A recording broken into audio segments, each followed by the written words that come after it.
I went from feeling bad for Christina to actually thinking that her and Brandon are a match made in heaven. Let's talk about it.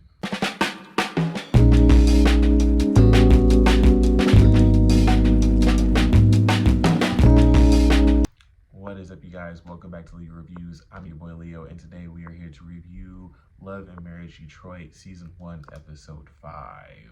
And yes, I know I have the Brandon bun on top of my head. It was not done on purpose. Did not realize it until I sat down in front of the camera. I was going to change my hair, but it looks better on me.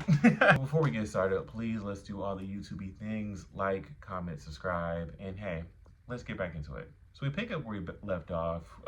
Colby and Christina are still going back and forth. Remember, Brandon has just got finished calling Colby a Colby cat. Weird. And, you know, Colby just storms off. She just goes outside. She's crying in the car. And Russell goes after her. And Russell is immediately just pissed off because of the disrespect that he saw that just happened to his wife. Latoya finally, for the first time, honestly, in the season, really speaks her mind in the episode as to what's going on. Like, she's saying that she feels like the way that Christina is being towards Colby is not sisterly. And not only is it not sisterly, but it's fake. And I honestly agree with that. How Christina is actually being, how she's doing all this stuff towards Colby, it's not cool. Christina tries to explain that Colby is a newer influencer and she doesn't realize that you just can't jump onto other people's collaborations, other people's deals, other people's influencer, whatever. And once again, it's annoying to watch, right? Because it's irritating to watch a person become willfully obtuse, right? Like you see the point that Colby and everyone else is trying to make, but you're so busy doing whatever you're doing or being mad or doing whatever that you're just willfully not listening. You're willfully not even trying to hear the other person's point. And that's what I feel like when it comes to this whole thing with Brandon, Christina, Colby, and Russell, is that I feel like Brandon and Christina are actively trying to not hear them out and to not even try to even understand where they're coming from. And then they want to be shocked that nobody's taking their side. It's always the dramatic ones. Latoya is annoyed because she does not like drama, and she feels like every single time they go out, there's always drama. And the drama culprits, the people who are always doing it, is always Brandon and Christina. And if you think about it, all the big issues that we've had thus far this season have always been centered around Brandon and Christina, either because of Brandon's lies, Christina, being Christina. The two of them have just been a lot to handle this season. Christina tells Brandon that maybe he should not have, interfered. Maybe he should just let her handle it. And he just says that he feels like he can't win, when it comes to defending his wife. Like he's damned if he does, he's damned if he doesn't. And Brandon, what you seem to not understand is that the issue is not that you are defending your wife. The issue is that by you attempting to defend your wife, you sparked more drama. Your way of defending your wife was to literally pour gasoline and burn the entire field down. So you were making everything worse. So that's the issue here. Colby's outside crying, and that's when Anthony and Latoya come outside. And it's very, very clear that Anthony and Latoya see what everybody else sees. And they're not rocking with it. And they're not rocking with Brandon and Christina. And it's kind of so sad that, like I said, I really liked Christina like when the show started. But like seeing how she's moving now, it's like she is alienating herself onto this island of Brandon. And honestly, that's probably where Brandon wants her. So he's winning in the situation because although there's drama, he's alienated his wife away from Colby, which is what he really wanted to do the entire time, because he's still a petty Betty, mad because she outed him about his artist. So we have a short scene with Christina and her friend Chelsea, and she's helping Chelsea pick out fabrics for an outfit that she's trying to design for her. And that's when she tells Chelsea about the entire thing that happened at the skating ring, and everything like that. And here is where the irritation comes from, right? The way that I get that we all have a way of telling a story, but the way that Brandon and Christina are telling their stories and the way that Christina is relaying this message to Chelsea makes it as if Christina was just sitting there and then Colby just blew up at her because Colby didn't get her way about the influencer deal. And that's not what happened at all. Like, at all, at all. And I feel like Brandon and Christina are the two people that think that if they are the more calm ones in the situation, they're automatically right. And that's not the case at all. Anthony has his man's movement meeting, and tell me why Brandon shows up in a shirt with a bunch of pictures of Christina's face on there.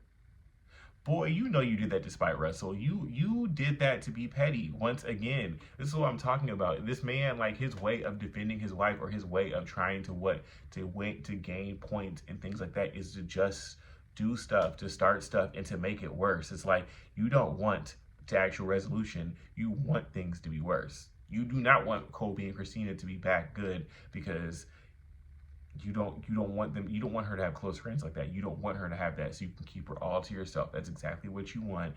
By your behavior, you're really showing it. Anyways, the man meetings movement starts, and a lot of the guys are very confused as to what this man meetings movement meeting is for. From what I've gathered, I guess it's like a planning meeting for a bigger man's movement event that they're gonna do, where they're gonna try to help all the young men from Detroit, see different things that they can do, different workshops. I think that could be a good thing, hopefully, as long as it's like organized correctly. But I think that this could honestly be a good thing. The whole time, though, while they're trying to have this meeting for this positive event, Russell's sitting there like this, just looking at Brandon, just like he wants to put hands and feet on that man, and like you can tell he's just holding it back. So after the man's movement meeting, all the guys, just the core guys of the group, all sit down to talk about everything, to try to see if they can resolve things. Russell tells Brandon that he feels like if he was not saved, based on the things that Brandon said to Colby, Russell would have broken every bone in Brandon's body. And the fear in Brandon's face was very much so like, ooh, yeah, that man could probably break every bone in my body. Let me chill out. But Russell says he's saved now, so he's not going to do that. But I found the whole entire situation interesting, right? Because they're having this conversation, and it's like a back and forth conversation, but the way that Brandon is being towards Russell is interesting. It's like, Brandon, you have all this smoke when it comes to your wife. You have all this smoke when it comes to Colby. But when it's another man checking you and in your face, why are you so quiet? In fact, you're not only are you quiet, but you're a real fake apology in a man's face. It's funny, y'all, a lot of y'all dudes do that, where y'all will spaz out on a woman, but when a man gives you the same energy that you usually give to the woman. Russell says he no longer trusts Brandon, and he does not want him around his wife. He does not want her name in his mouth. He says that, I don't really want you around us, so you're uninvited to my wife's birthday party. And I'm so happy that Russell did that. A lot of times on these shows, what the guys will do is they'll say, hey, let's broker peace. Us, the men, are friends. And they'll completely disregard how the wife feels or the wife's feelings as to just broker peace. And Russell really is showing that, no, I'm about my wife. That's why I do think I like Russell, because Russell is actually like, he does certain things that's probably not the best, but the love that man truly has for his wife is, honestly, it's beautiful to see. Later on, Brandon and Christina meet up by, I want to say it's either a pier or a lake, and they're like doing it to commemorate the passing of Brandon's father. We find out that Brandon's parents got divorced when he was 13. As a result, he has not had a good relationship with either his father or his mother. Christina seems to think that that's one of the reasons why they don't have the best relationship, simply because Brandon did not have a good relationship with his parents. And honestly, that definitely could contribute to it. I feel like a lot of times people get into relationships without fully working on themselves and not realizing that their past definitely fully affects how they treat the other people who they're in partnership with. And that could honestly be a situation that we're dealing with right here. They start talking about the whole situation, and once again, Anthony is talking to Christina about the situation that him and Russell had, the conversation that they had, and he's once again making it seem that Russell is just so angry and this and this and that, and Russell was this, Russell was that. But yeah, Russell was upset, Russell was mad, but Russell calmly told you everything that he calmly told you. He didn't come at you. The only thing that he said that might even be considered remotely aggressive was talking about if he wasn't saved, he would broke every bone in your body. But men talk like that. We all talk like that to each other. That's Stop it. Stop it. But you're literally talking to your wife, acting as if Russell was just this most angry man. And that's even how Christina talks about Colby, as if you guys talk about them as if they're just so these angry people, and you guys are just these calm, innocent people in this.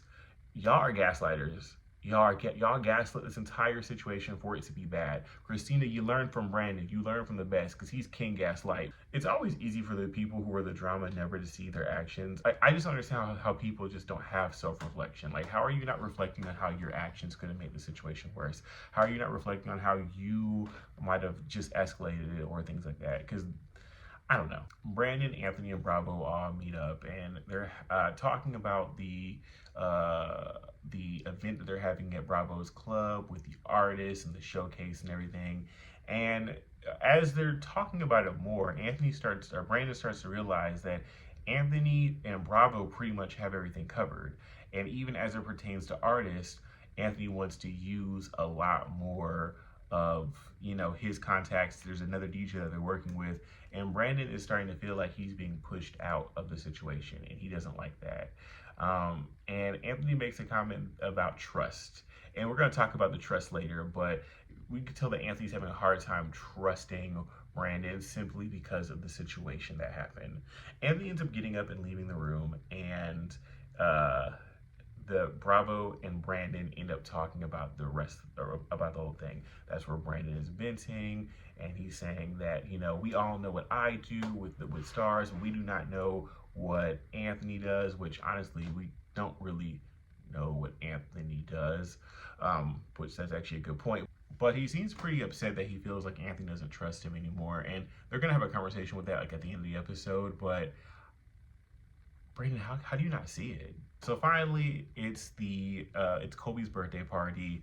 Brandon wrestled through this whole entire big event, and it looked really, really nice. The theme was boho pastels.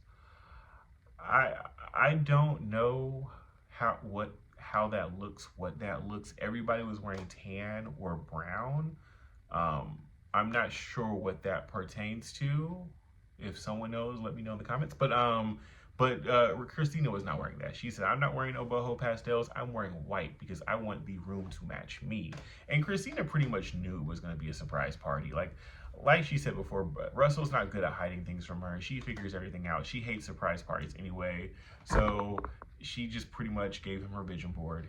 Colby and Latoya start talking about what happened the other night, and Colby says she's still fairly upset. She's pretty upset about the whole thing. She says that she feels like Christina has the spirit of manipulation in her, and I honestly do feel like that because, once again, they've been manipulating this entire thing. I understand where Colby's coming. We find out that Anthony's not at the party because he's actually going to meet Brandon and Christina, and Latoya was actually invited, but she chose not to go and to go to Colby's party instead because she feels like